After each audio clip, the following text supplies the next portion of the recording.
झाला विश्वास संपादन करून, राजकारण खेळून. राजकारण तुमचा भाऊ खेळतोय माझ्या बरोबर. मला एकटं पाडण्याचं राजकारण तुमच्यापासून वेगळं पाडलंच आहे. आता आदिनाथसाठी प्रयत्न चाललेत त्याचे. त्याची नको काळजी करू, ते सगळं माझ्यावर सोड. हे माझ्यावर सोड, ते नशिबावर सोड. मग माझ्या प्रयत्नांवर काय सोडू ते सांगा ना. आधी राजकारण खेळणं सोडून दे आणि प्रयत्नच करायचे असतील ना तर प्रथमेशच्या बाबतीत कर. किती सोपं असतं नाही बोलणं तनिष्का. भावानी घाव घालायचे आणि बहिणीनी लक्ष वळवण्याचा प्रयत्न करायचा. वा, काय समजता काय तुम्ही दोघं मला? खेळणं. हा, आवाज खाली. मिंदी नाहीये मी तुमची. आतापर्यंत जेव्हा जेव्हा माझा विक्रांतशी संपर्क झालाय तेव्हा तेव्हा तुम्ही मला डायव्हर्ट केलंय आणि याचाच फायदा त्या विक्रांतनी घेतला. तनिष्का, मी खूप आदर करते तुमचा, पण तोच आदर जर मला अपंग करत असेल तर काय कामाचं. अगदी बरोबर बोललीस. मला माझ्या विद्येचा अभिमान आहे. एक शिष्या म्हणून तुझाही अभिमान आहे. पण तोच अभिमान मला जर का त्रासदायक ठरत असेल तर तोंड दाबून बुक्क्यांचा मार मी सहन करणार नाही. मला सवय नाही त्याची. तुम्हीच विचार करा. याआधी निखिल आडवा गेला,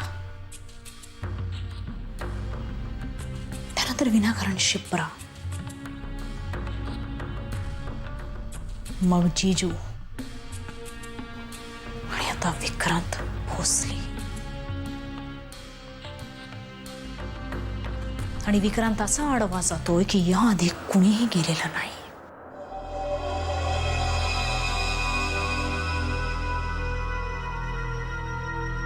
तुमच्या भावाच्या जागी जर दुसरं कोणी असतं तर काय सांगितलं असतं तुम्हाला?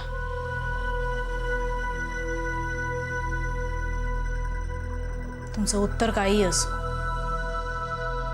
पण यापुढे जर तो आडवा गेला तर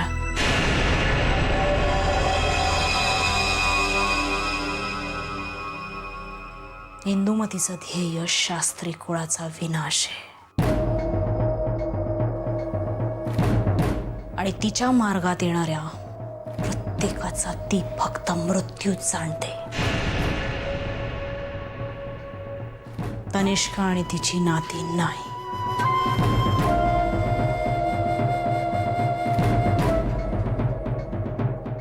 And rules are same for all. Tanishka.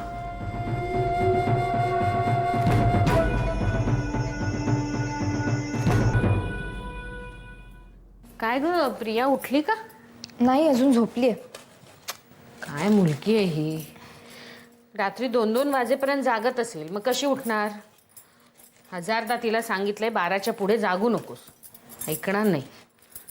8:30-9 ही काय उठायची वेळ झाली?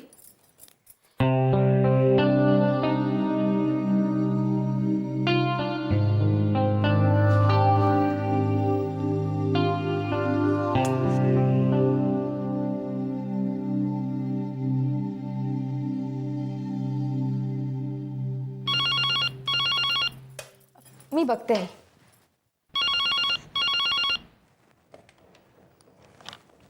हॅलो, आदिनाथ आहे का? बोलायचं मला. कोण? सुलेखा. बोल सुलेखा. शुभ्रा बोलतेय.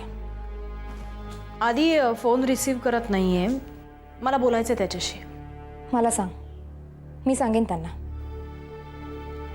नाही, मला आदिशीच बोलायचं, महत्वाचं काम आहे. महत्वाच्या गोष्टी मी सांगू शकते. कशा संबंधात आहे? आधी घरी नाही आहे का? मला त्याच्याशीच बोलायचंय. शुभ्रा. पोलिसांनी सोडल्यानंतर राहिलेली सारवासारव करायची आहे का पुन्हा एकदा? कसली सारवासारव? जी ऐकून घ्यायला त्यांनी आधीच तुला नकार दिलाय. आधी थोडा डिस्टर्ब होता मला असं वाटतं त्या दिवशी शुभ्रा, म्हणून कदाचित. मग तुझा फोन आला की ते डिस्टर्बडच असतील असं समज. नंतर फोन करते मी. नाही केलास तरी चालेल.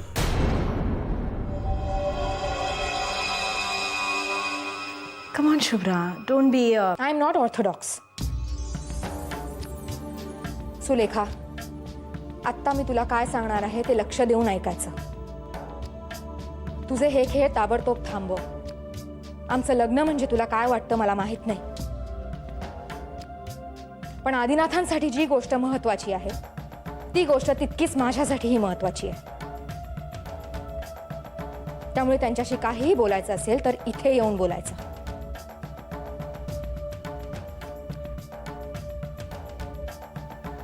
आणि जर आधीलाच माझ्याशी बोलायचं असेल तर शुभ्रा. ज्याला बोलायची इच्छा असते तो डिस्टर्ब्ड असतानाही बोलतो, आणि ज्याला नसते तो फोनच उचलत नाही. त्यामुळे त्यांची इच्छा तुला कळली. तुला जर त्यांच्याशी बोलायची इच्छा असेल तर तू इथे येऊ शकतेस. ठेवते फोन.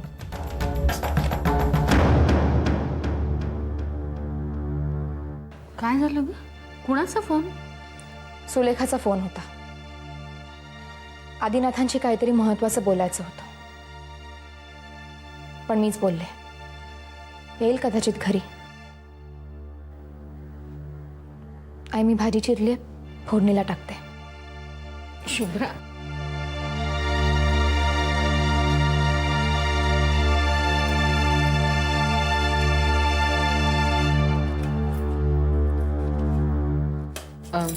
हे आधी उठला नाही का अजून? नाही अजून.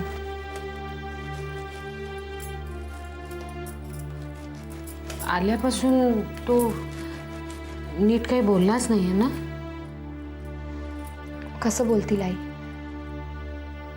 आधी त्यांना त्यांच्या प्रश्नांची उत्तरं मिळू देत, मग सांगतील आपल्याला सगळं. अगं पण आपल्याशी बोलला तर आपणही त्याला मदत नाही का करणार? नाही आई, मला नाही वाटत तसं. त्यांची उत्तरं त्यांनीच शोधली पाहिजेत, आणि त्यासाठी त्यांना एकांताची गरज आहे. कदाचित म्हणूनच त्यांनी सुलेखाशी बोलायला नकार दिला असेल.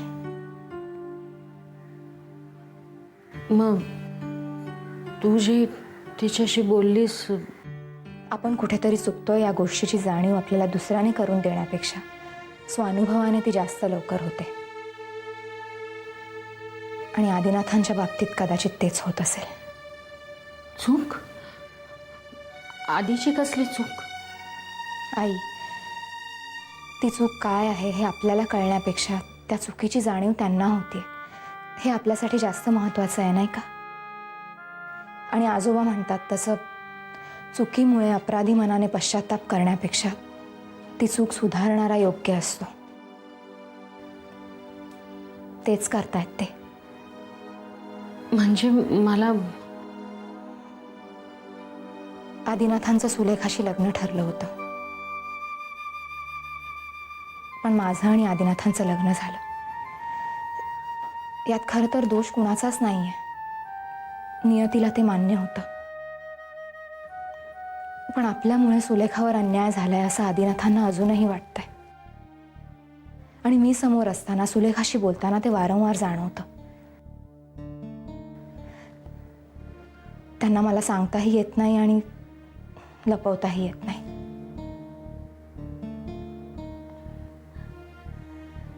किती वेगळी वाटतेस तू.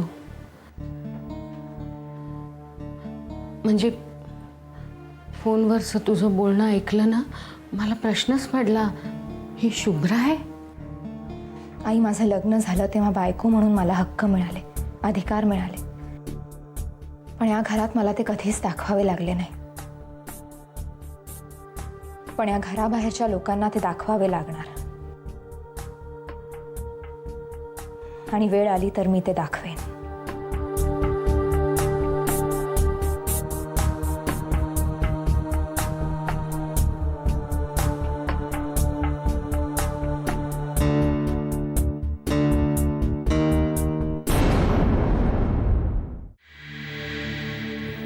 आज पहिल्यांदा तर शुभ्राचा सूर इतका वरचा ऐकलाय मी.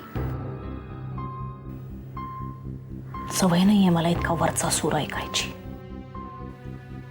सवय करून घे, पण त्या सवयीची गुलाम होऊ नकोस.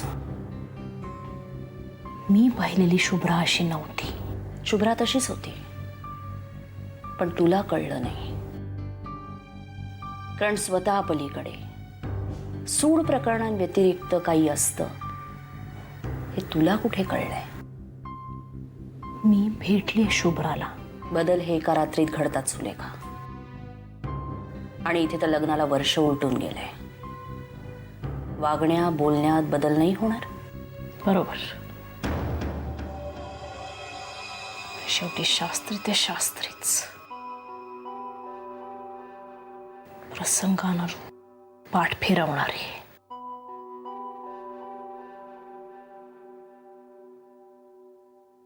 आडनावाप्रमाणे स्वभावात पण एवढा बदल करून घेतील असं वाटलं नव्हतं मला. हा एक बदल झाला सुलेखा. बऱ्याच गोष्टी मुळासकट बदलणार आहेत हे लक्षात घे. मुळासकट म्हणजे? जमिनीवर घुटमळणारी नजर जेव्हा नजरेला नजर देते ना, तेव्हा झालेले बदल हे मुळापासून असतात. आणि मुळापासून झालेले बदल हे मुळासकट उपटलेले चांगले. ते करावं लागणारच आहे. मला घरी बोलवत होते. समोरासमोर बसून बोलूया.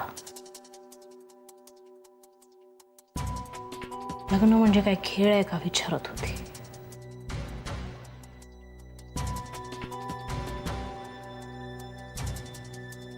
आता हा खेळ मी खेळणार, आणि तो असा खेळणार. शास्त्र्यांच्या विरोधात जाऊन? विरोधात नाही, शास्त्र्यांसोबत.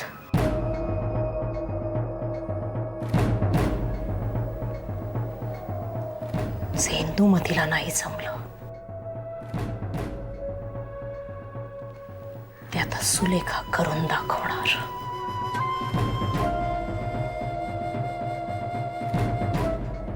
मी खेळवणार आणि ती खेळणार.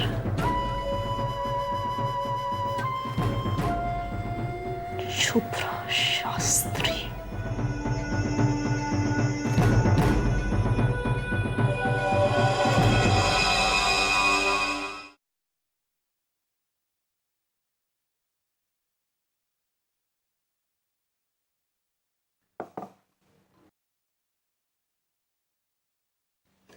थँक्स दी.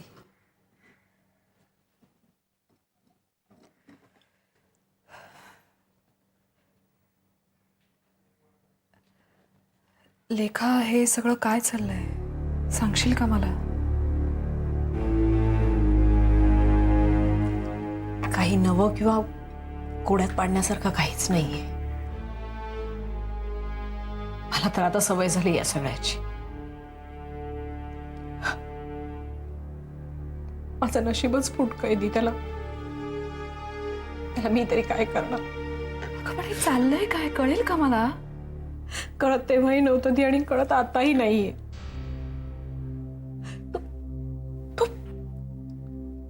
विक्रांत भोसले ड्युटीवर जॉईन काय होतो, मला पकडतो काय,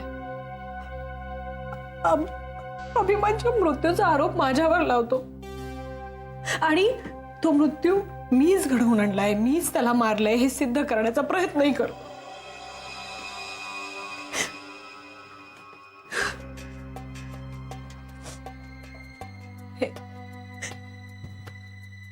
हे सगळं करण्यापलीकडचं आहे ती. लेखा, आधीलाही पकडलं होतं ते. बिचारा, काय चूक होती त्याची. पण तू जबानी दिलीस असं कळलं मला. म्हण, तू असंच म्हणती. सख्खी बहीणच उरली होती आरोप करायची, आता तूही आरोप कर. नाही ग, आरोप नाही करत आहे मी. जाऊ दे ना दी, तुला माझ्यावर शंका आली ना, बस.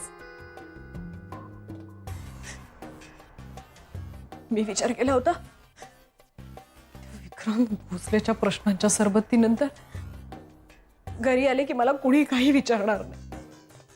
उलट माझ्याच प्रश्नांची सगळी उत्तरं मला माझ्या घरी मिळतील. उगाच भाबडी आशा होती मला. नी माणूस कमनशिबी कधी ठरतो माहिती, जेव्हा त्याच्या जवळचेच त्याला परके होतात.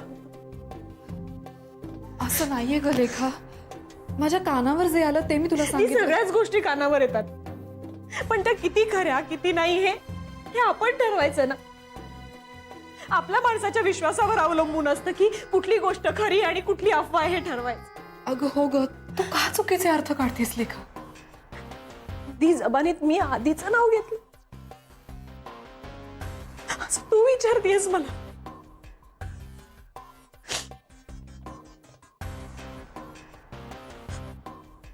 आधीशी लग्न मोडल्यापासून मी फक्त भोगते दी,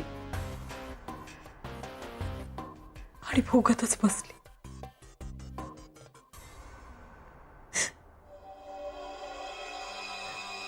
जे नशिबात लिहिलंय त्याला तोंड देण्यापलीकडे काय उरलंय माझ्या हातात.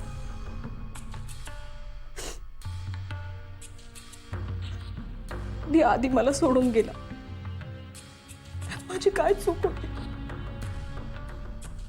कोणालाच माहित. त्यानंतर आयुष्यात अभिमान आला, सगळं काही स्थिर होईल असं वाटेपर्यंत जिजू केले.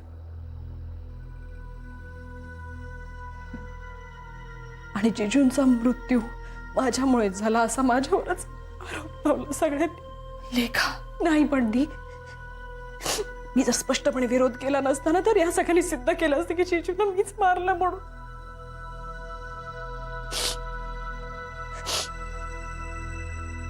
त्यानंतरचा दुसरा धक्का म्हणजे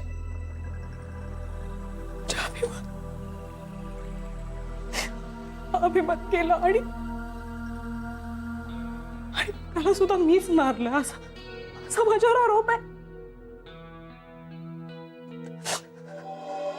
विक्रांत भोसले जे करेल ते होऊ नये यासाठी वणवण भटकत होते मी. शेवटी केलंच ना त्यांनी.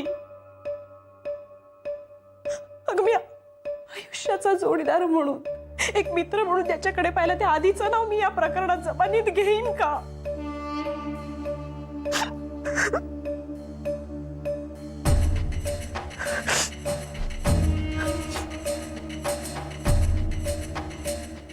मध्यंतरी त्याला भेटलीस हे सांगितलंस पोलिसांना? मला खोटं बोलता येत नाही दी, तुला माहिती.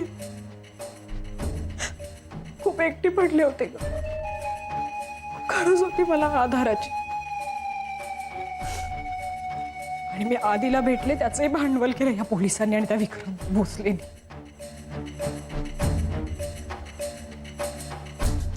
दी तूच मनापासून सांग, ज्या आधीने मला माझ्या एकटीपणात आधार दिला त्याचं खरंच मी नाव घेईन का ग जबानी? एवढी कृतज्ञ आहे का ग मी? नाही ग. अजून काय झालं पोलीस स्टेशनला? आरोप, माझी केविलवाणी धडपड, पुन्हा आरोप. मी गयावया करत होते. आधीचं नाव या प्रकरणात अजिबात येऊ नये म्हणून खूप धडपड केली मी.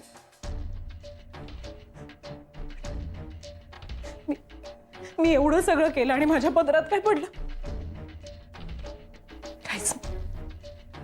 उलट आधीच्या घरच्यांनी तर मला. आधीच्या घरच्यांनी काय केलं त्यांनी?